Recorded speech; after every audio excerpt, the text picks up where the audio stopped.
Hi Pisces, this is Pisces Hub. Welcome to my channel. So for today's video, gagawa tayo ng daily reading for Pisces sa araw na ito. Okay, so alamin natin kung ano yung mga posibleng mangyari for Pisces sa araw na napanood niya to. Okay, so this is a timeless reading po. So kahit anong araw, buwan, taon, linggo mo to napanood, basta mag-resonate, take lang. Okay? Reminder lang po na ito ay general reading Pisces. So, pwede pong mag-resonate sa'yo, pwede pong hindi. And, again, this is a timeless reading. So, kahit anong araw, linggo, buwan, taon mo ito napanood. Basta magtugma, take lang. Pag hindi, huwag pong ipilit, okay? So, shuffle muna natin to. And ano ba? Ba't hindi siya ma-shuffle ng maayos? Saglit lang po. Ayan.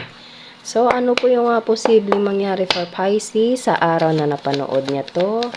Mga gabay mensahe para kay Pisces sa araw na ito.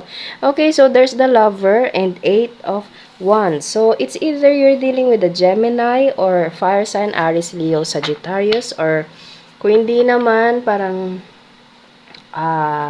someone na may love connection sa'yo, romantic connection, kasi obviously, meron tayo ditong the lovers, okay, na merong message coming from this person, or you will message from this person, or to this person po, okay, kasi 8 of Wands kasi means mensahe, conversation, communication, okay, so, ano po ito?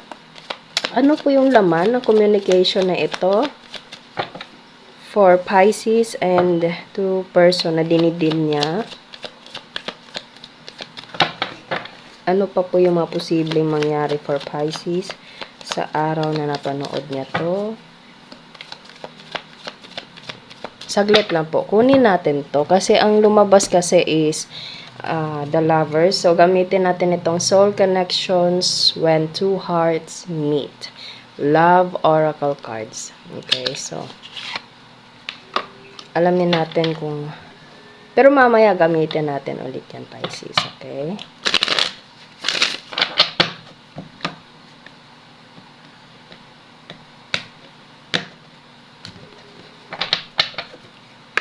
Ano po yung message niyo po for Pisces and to his or her person na dinidil niya po?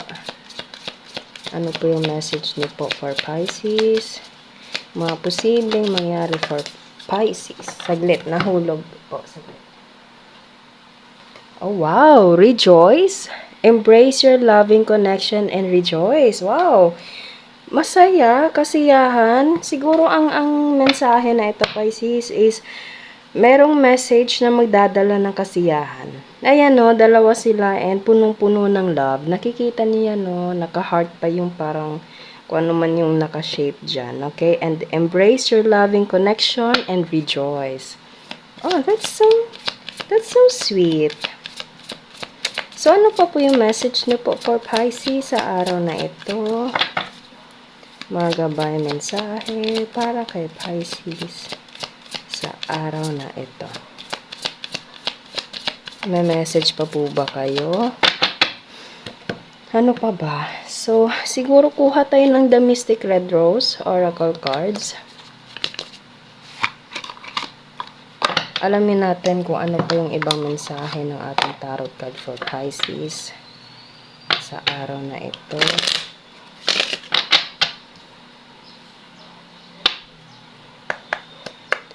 Ano pa po yung message? May message po ba kayo for Pisces sa taong dinidil niya?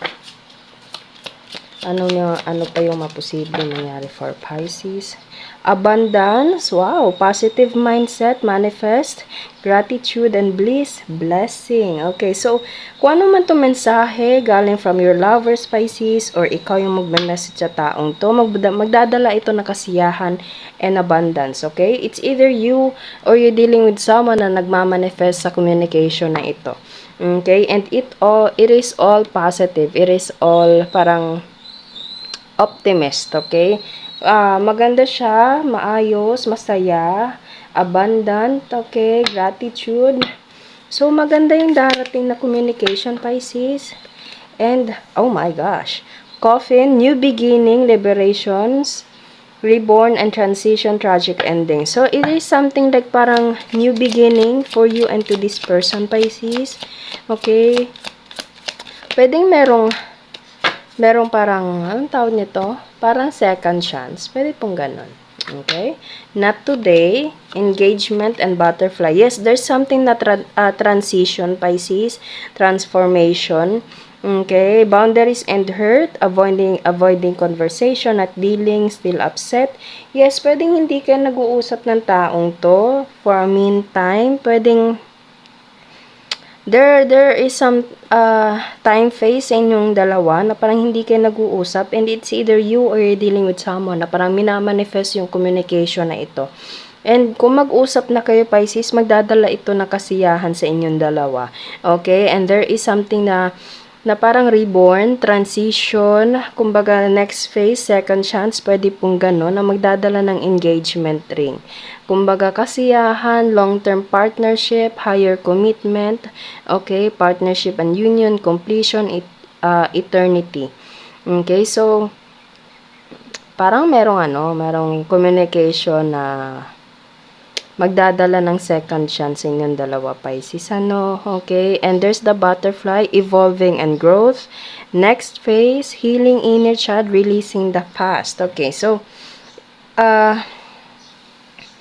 feeling ko, Pisces, it's either you're dealing with the past person, or kung ayaw mo na nung past person, Pisces, you will be dealing with a new person in the nearest future, sa panahong hindi mo inaasahan, na makikipag-communicate itong taong to sa'yo. And magdadala ito ng totoong pagmamahal, okay? Totoong pagmamahal, totoong kasiyahan, and merong dalang totoong communication or connection sa inyong dalawa. It will leads to marriage, Pisces, especially this engagement ring, okay? It's something like long-term, pang matagalan. Hindi lang siya yung parang short-term pleasure, okay? Ito ay parang panghabang buhay, pang matagalan. Ganun yung gusto ng taong to sa'yo or sa inyong dalawa po, okay?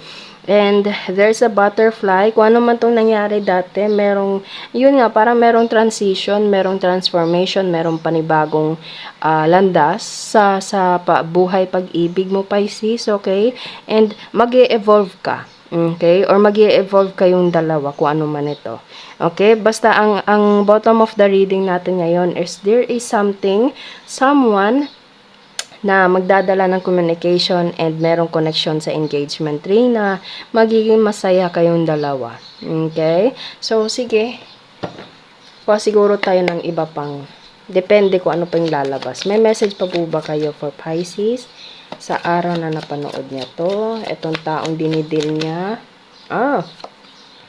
Three of Swords. Nasaktan kayo. Pwede you're in a separation to this person, Pisces. Okay, or nasaktan ka. Three of Swords. Sige pa, ano pa po yung message niyo po for Pisces to this person? Or from this person? This person dreams about you, or parang nasasaktan siya kasi nakikita mo na parang marami siyang option. Okay? Or kung hindi naman, parang bigla siyang nag-slide, Pisces. Okay, so there's the world. It happens for a reason po. Okay? And pwede meron itong something na parang distance sa inyong dalawa. Pwede malayo kayo sa isa't isa kasi meron tayo ditong the world. Okay? And parang hindi maiwasang parang mapag-isipan na baka meron siyang ganito, meron siyang ganyan, maraming options, okay, maraming mga bagay-bagay na nakapalibot sa kanya, okay, and nasasaktan siya, okay, so, pwedeng yun yung naging reason, Pisces, kung bakit meron tayo ditong the coffin and not today, parang hindi kayo nag-uusap ng taong to. Okay, so it's either there is a past person na makikipag-communicate sa'yo ulit, or you want something new and ayaw mo na itong i-deal itong past person na ito. Okay? Pero again, always ko pong sinasabi, Pisces, na everything happens for a reason, and there's the High Priestess. There's something na matututunan, okay? Transition, yun nga. Parang marami kang matututunan, kayong dalawa. Okay, and yun, parang merong wisdom. Alam mo na kung yung tama at mali and merong clarity sa inyong dalawa po, okay? Or pwedeng sa inyo. Sa'yo, okay? And you're dealing with someone na the emperor. This person is something like parang nagbago or you will deal someday to this kind of person right here. A masculine energy na kumbaga alam ko ano yung gusto niya. Kumbaga this person is responsible. Okay? Kung ano man yung parang pwede din naririnig ko yung word the father figure. Pwedeng itong lalaking to or someone na masculine. Pwede pong ikaw si masculine energy Pisces po, okay? Or you're dealing with someone na masculine.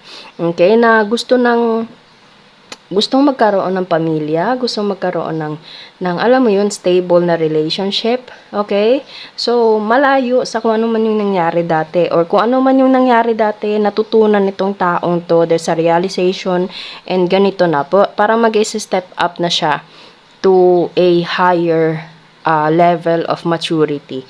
From someone na parang siguro kung ano man yung nangyari dati, ano, na naging cause ng ganito, kumbaga, merong realization from this person and magsi-step up na siya na, dapat pala maging mas matured ako, dapat ganito, ganyan, ganyan. Marami siyang realization, Pisces, and pwedeng makikipag-communicate itong taong to towards you. Okay? Pero kung again, it's still up to you kung gusto mo ng new person or still the past person po. Okay? So, kuha tayo ng mga initials, random words, kung sino or ano po yung mga konektado for Pisces sa araw na eto. Saglit, may nag-flip. Letter W, A, money, ayan, meron tayo dito money, abroad, pets, matangos ang ilong, trabaho, okay, ay hala, saglit, photos, motor, letter D, curly, and tahimik. Okay, so pwedeng nandito, pwede pong wala, it's okay lang po. Okay, so yun po ang ating reading for Pisces sa araw na ito. Naway nag-resonate po. Huwag niyo po sanang kalimutan na mag-like at mag-subscribe po sa ating channel and click the bell button para ma-notify po kayo sa next videos na i-upload natin. Okay, so thank you Pisces and God bless!